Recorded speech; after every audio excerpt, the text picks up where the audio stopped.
నమస్తే.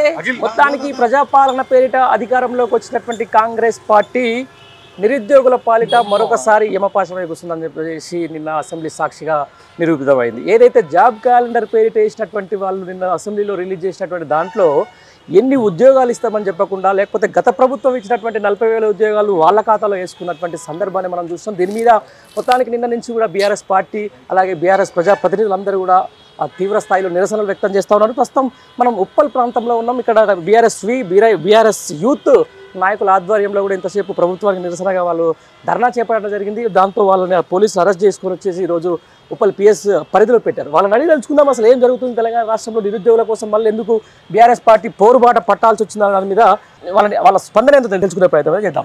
ఏం పేరు? నా పేరు ప్రశాంత్ గౌడ్ అన్న. ప్రశాంత్ గౌడ్, ఓకే. ఏం చేసినావు మరి, ఎందుకు పోలీస్ స్టేషన్కి వచ్చినావు? మేము ఈ తెలంగాణ రాష్ట్రంలో మరో ఉద్యమం చేయాల్సిన సమయం ఏర్పడింది ఇప్పుడు. ఓకే. ఈ కొత్తగా ఏర్పడిన ఈ 7 నెలల కాంగ్రెస్ గవర్నమెంట్ ఒక నయవంచన పాలన లాగా చూసినారా? ఇప్పుడు మీరు అసెంబ్లీ సమావేశాలు చూస్తున్నట్టయితే సిగ్గు శరము అనేది కొంచెం ఉంటే ఒక మహిళని పట్టుకొని ఎంత అగౌరవంగా మాట్లాడినాడు. ఒక ముఖ్యమంత్రి మాట్లాడినాడు, ఒక బట్టి విక్రమార్క డిప్యూటీ సీఎం మాట్లాడు. దీన్ని సమర్థిస్తూ వెనకకెళ్ళి బల్లలు గుద్దుతున్నారు కాంగ్రెస్ నాయకులు. ఒక ప్రజలందరూ కూడా ఓట్లు వేసి మా సమస్యలు తీర్చని బాబు అని చెప్పేసి అసెంబ్లీకి పంపిస్తే అక్కడికి పోయి చిల్లర ప్రవర్తనలు చేసి మహిళలను అసభ్యంగా ప్రవర్తించి ఒక తెలంగాణలో ఉన్న యావత్ మహిళలను కించపరిచే విధంగా ఇవాళ కాంగ్రెస్ ప్రభుత్వం వైఖరి మొదలెడుతుంది. ఎక్కడ చూసిన దాడులు, విద్యార్థులు మాకు ఉద్యోగాలు ఇవ్వాలని అడిగితే వాళ్ళపైన పోలీసు లాఠీ చార్జులు. ఒక ఎమ్మెల్యే అంటాడు అసెంబ్లీలో పట్టుకొని తోటి ఎమ్మెల్యేలను మీరు బయట తిరగకుండా హైదరాబాద్లో అడ్డుకుంటామంటారు, తోలు తీస్తా అంటాడు. ముఖ్యమంత్రి రేవంత్ రెడ్డి అంటాడు పేగులు మెడల్ వేసుకుంటా అంటాడు. వాళ్ళ పోతరాజు అవుతాడా నాకు అర్థమవుతలేదు, ముఖ్యమంత్రి అయినా అర్థమవుతలేదు మాకు.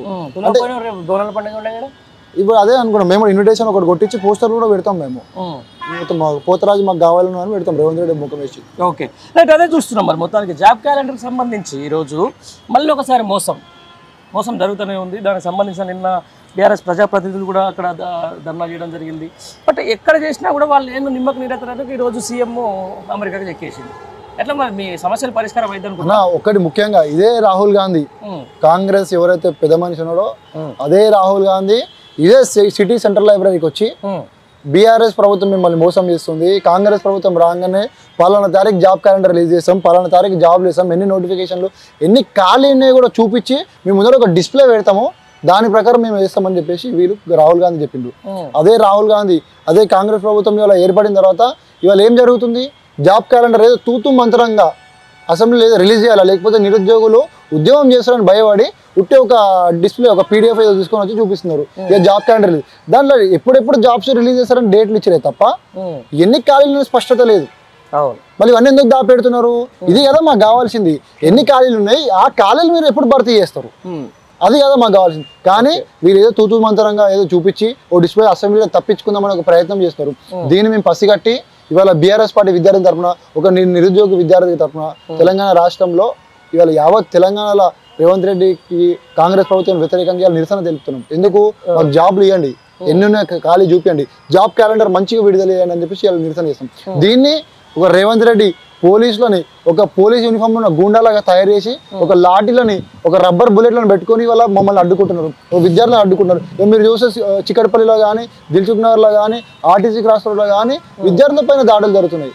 ఉస్మాన్ యూనివర్సిటీలో ప్రశ్నించే దాడులు జరుగుతున్నాయి. ఇక్కడ మేము ప్రోగ్రామ్ చేస్తే పోలీసు వాళ్ళు ఒక కాంగ్రెస్ కార్యకర్తలకు వచ్చి డిస్ట్రిక్ట్ బొమ్మను తీసుకొని వెళ్ళిపోతున్నారు. అంటే నిరసన తెలిపే హక్కు మాకు లేదా తెలంగాణ ప్రభుత్వంలో, తెలంగాణ రాష్ట్రంలో? రైట్, ఇదే చెప్తున్నా. మరి ప్రజాపాలన అన్నారు, మొత్తము కంచెలు బద్దలు కొట్టినామన్నారు, ఇక స్వేచ్ఛగా ధర్నా చౌక్ ఓపెన్ చేసినా అన్నారు, ధర్నాలు చేసుకోవచ్చు అని చెప్పిండ్రు. అన్నీ కూడా అబద్ధాలనే చెప్పేసి నిరూపితం అవుతూ ఉన్నాయి. బట్ ఈరోజు ఇంత చేస్తున్న తర్వాత ఈరోజు జీవో 46 నిరుద్యోగుల వాళ్ళ బాధలు అట్లనే ఉన్నాయి, ఈ నిరుద్యోగుల బాధలు ఇట్లే ఉన్నాయి. ఇవాళ అసెంబ్లీలో ఏం జరుగుతుందంటే ఆడవాళ్ళ మీద వెకిలి మాటలు, ప్రజాప్రతినిధుల మీద బెదిరింపులు, లాస్ట్కి ఇవే జరుగుతున్నాయి. రైట్, ఈ మొత్తాన్ని చూసుకుంటే ఏంది మీ ప్రధానమైన డిమాండ్ ఏంటి? అన్న ఫస్ట్ మహిళల గురించి మీరు అడిగినారు కాబట్టి నేను చెప్తున్నా.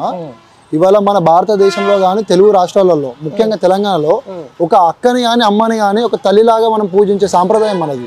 అట్లాంటి సాంప్రదాయంలో ఒక ముఖ్యమంత్రి, ఒక చెత్త ముఖ్యమంత్రి, చీఫ్ మినిస్టర్ అసెంబ్లీలో నిండు అసెంబ్లీలో ఒక మహిళా నాయకురాలు ఒక 5 సార్లు ఎమ్మెల్యే చేసి 3 సార్లు మంత్రి చేసి ఈ రాష్ట్రానికి ఎన్నో సేవలు అందించిన ఒక అక్కని పట్టుకొని నమ్మితే జూబ్లీ బస్ స్టాండ్ లో మీరు పడతారని చెప్పేసి ఒక నీచపు వ్యాఖ్యలు మాట్లాడతారు అంటే మీరు అర్థం చేసుకోండి. కాంగ్రెస్ ప్రభుత్వానికి కానీ అందులో ఉన్న పెద్దలకు కానీ మహిళల పట్ల ఎక్కడ కూడా గౌరవం లేదు, అగౌరవమే తప్ప. అంతేనా?